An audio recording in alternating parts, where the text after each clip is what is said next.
पहलगाममधील हल्ल्यात पाकिस्तानच्या कटाचे पुरावे मिळाले। बेताब व्हॅलीमध्ये दहशतवाद्यांनी शस्त्र लपवल्याचं तपासात उघड। एनआयए सूत्रांची माहिती। एनआयएकडून पहलगाम हल्ल्याचा प्राथमिक तपास अहवाल तयार। पहलगाम हल्ल्यानंतर 3000 जण पोलिसांच्या ताब्यात, कसून चौकशी सुरू। 10 वर्षांपूर्वी दगडफेकीत सहभागी असलेल्या तरुणांचीही चौकशी। पाकवर सर्जिकल स्ट्राईक करण्यासाठी अमेरिकेने भारताला ग्रीन सिग्नल दिलाय का, अशी चर्चा सुरू। भारताने दहशतवाद्यांविरोधात ऍक्शन घ्यावी, क्षेत्रीय युद्ध भडकू नये याची काळजी घ्यावी, अमेरिकेचे उपराष्ट्रपती JD व्हान्स यांचं वक्तव्य।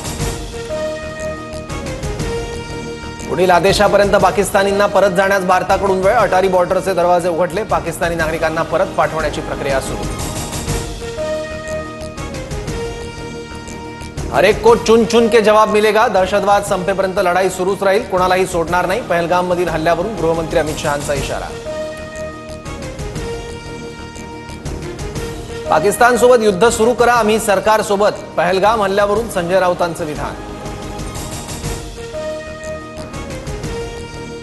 रामराजे नाईक निंबाळकरांना वडूज पोलिसांचं समन्स, उद्या चौकशीसाठी उपस्थित राहण्याचे आदेश। जयकुमार गोरे बदनामी प्रकरणात चौकशीसाठी समन्स।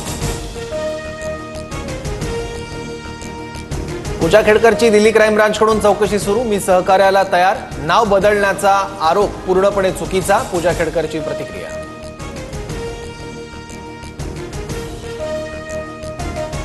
व्यावसायिक सिलेंडर 14.5 रुपयांनी स्वस्त, विमान इंधन दरात 4.4% कपात झाल्यानं खर्च कमी झाला।